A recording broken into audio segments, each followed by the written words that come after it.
ada lagi. Silakan duduk. Berdoa dulu, pimpin sama Mas Wujud. Sebelum pembelajaran, mari kita berdoa. Siap, gerak, doa, mulai. Bismillahirrahmanirrahim. Ada yang masih ingat minggu kemarin kita membahas apa? Kelangkaan. Kelangkaan. Sekarang kita nanti akan fokus pada materi biaya peluang, prinsip ekonomi, dan motif ekonomi. Semalam ada yang sudah belajar. Silakan bukunya.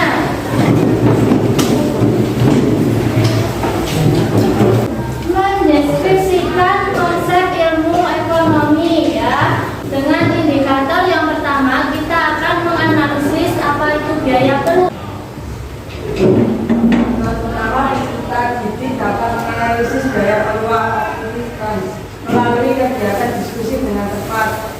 Kedua, peserta didik dapat membedakan prinsip ekonomi melalui kegiatan diskusi dengan tepat. Tiga, peserta didik dapat menganalisis macam-macam motif ekonomi melalui kegiatan diskusi dengan tepat. Ya, untuk mengetahui kemampuan kalian mengingat materi minggu kemarin, Munebi punya pretest. Di sini ada 5 soal.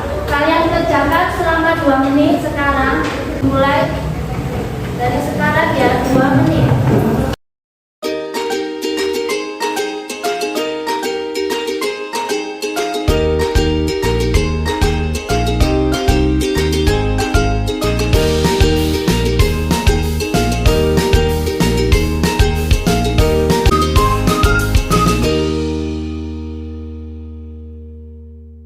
Sudah semua? Sudah.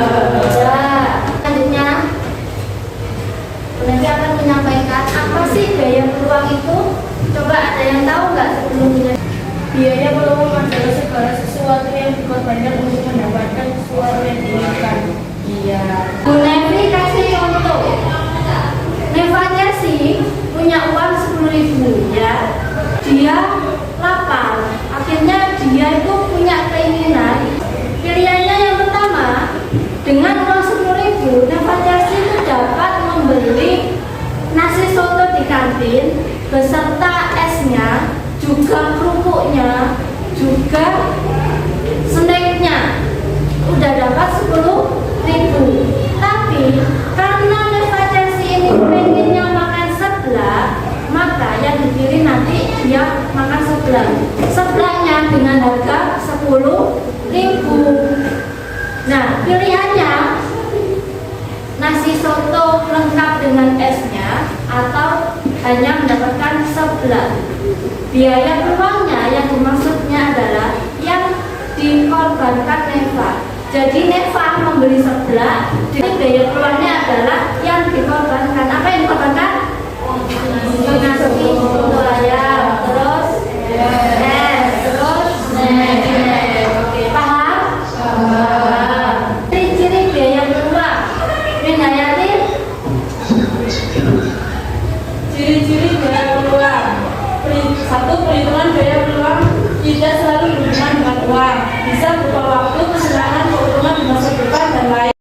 Hai, aku hari ini sedang menemani ibuku untuk berbelanja di supermarket. Kebetulan hari ini sedang banyak diskon di supermarket loh. Yap, kegiatan ibu dan aku ini dalam ilmu ekonomi sering disebut dengan prinsip ekonomi, di mana kita melakukan suatu usaha untuk memperoleh hasil tertentu dengan melakukan pengorbanan seminim dan sekecil mungkin.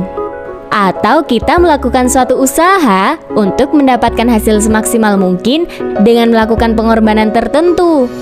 Wah, di sana ada toko donat yang sedang mengadakan promo buy one get one. Tentu saja aku akan membeli donat di sana. Hayo, siapa di sini yang sama seperti aku? Kalau soal diskon, nomor 1. Hehehe. Ini artinya sih kamu sedang melakukan prinsip ekonomi konsumen. Prinsip ini didasarkan pada cara berpikir seseorang untuk memperoleh kepuasan atas barang atau jasa sebesar-besarnya dengan anggaran atau pengorbanan tertentu. Ibuku ini sedang mencari bahan untuk usahanya karena ibu seorang produsen olahan makanan ringan. Ibuku membeli bahan-bahan untuk bisa membuat produk tersebut di supermarket ini karena ibuku tahu kalau di sini sedang ada promo. Nah, yang dilakukan ibuku ini dinamakan prinsip ekonomi produsen, di mana prinsip ekonomi produsen adalah mengeluarkan biaya produksi dalam jumlah tertentu untuk mendapatkan keuntungan yang maksimal. Di depan sana terlihat ada truk-truk pengantar barang yang sedang mengantarkan barangnya ke berbagai toko di supermarket ini. Wah, banyak sekali barang yang mereka antarkan ya. Pantas saja mereka menggunakan truk besar itu. Kalau kegiatan ini dinamakan prinsip ekonomi distributor. Prinsip ekonomi distributor ini mengedepankan dapat menyalurkan barang dari produsen ke konsumen secara cepat, tepat, dan murah, tetapi tetap mendapatkan keuntungan yang maksimal. Nah, kalau alasan aku membeli donat atau kegiatan ibuku untuk memproduksi barang, bahkan kegiatan menjual barang-barang di supermarket ini, kamu bisa menyebutnya dengan motif ekonomi. Sekarang, aku dan ibuku sedang membeli minuman di kedai minuman dalam supermarket ini karena kita kehausan. Kegiatan kita ini bisa disebut sebagai motif kegiatan ekonomi intrinsik loh. Iya, seperti namanya, motif intrinsik itu timbul dari dalam atau dari diri sendiri. Setelah selesai minum, aku akan membeli sepatu berwarna hitam karena di sekolahku menyuruh muridnya menggunakan sepatu hitam. Kalau kegiatanku ini dinamakan motif ekonomi ekstrinsik, di mana aku melakukan tindakan ekonomi karena berasal dari lingkungan atau orang lain.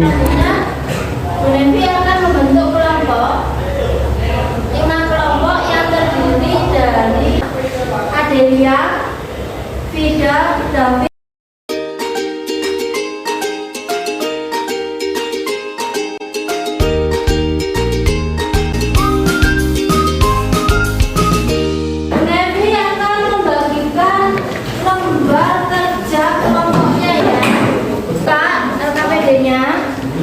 Pada halaman situ sudah Bu Nevi sajikan sebuah masalah.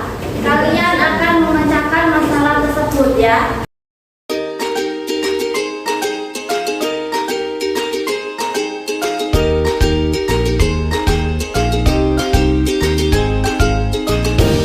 Kasus ada kasus 1, kasus 2, gambar 1, gambar 2.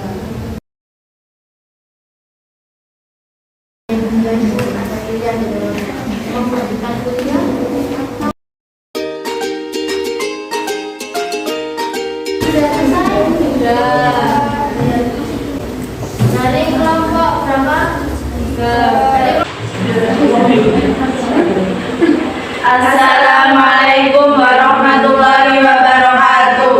Waalaikumsalam warahmatullahi wabarakatuh.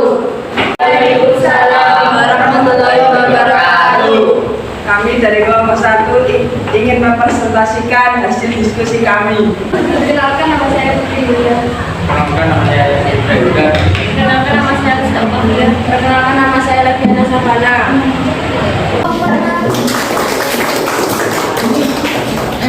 Assalamualaikum warahmatullahi wabarakatuh. Waalaikumsalam warahmatullahi wabarakatuh. Di sini kami Assalamualaikum warahmatullahi wabarakatuh. Waalaikumsalam warahmatullahi wabarakatuh. Perkenalkan nama saya Haja Sanisa Prulita. Perkenalkan nama saya Muhammad Saleh Atidin. Saya Dewi Rodiani. Saya Lala Bina Dipa. Kami dari kelompok 2 ingin mempresentasikan hasil dari diskusi kami tentang biaya peluang. Dan terdapat seseorang yang sedang membutuhkan kotak donasi. Tindakan orang tersebut termasuk motif ekonomi sosial yang timbul karena hati nurani tersebut dan keinginan untuk membantu sesama manusia. Apa ada pertanyaan?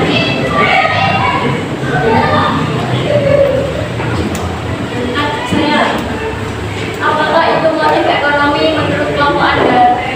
Ini adalah alasan yang mendorong seseorang bekerja untuk melakukan tindakan ekonomi.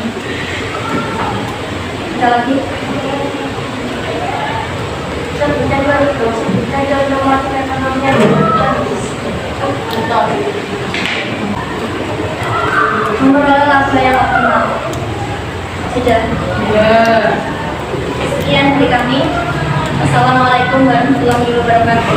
Waalaikumsalam warahmatullahi wabarakatuh. Dari penyajian hasil diskusi kalian yang sudah kalian sajikan, maka bisa dilihat kalau kalian sudah memahami tentang yang pertama biaya peluang, yang kedua nomor 2 tiga melihat kemampuan kalian, maka di LKPD dan bahan ajar itu ada soal. Oke, kan dikerjakan di rumah. Kita menyebutkan kesimpulan apa hari ini? Oh ya, aja. Silakan. Kita pelajari tentang biaya peluang, yaitu sesuatu yang dikorbankan karena adanya pilihan untuk mendapatkan sesuatu. Biaya peluang bukan berarti uang saja, namun bisa seperti contoh-contoh pilihan.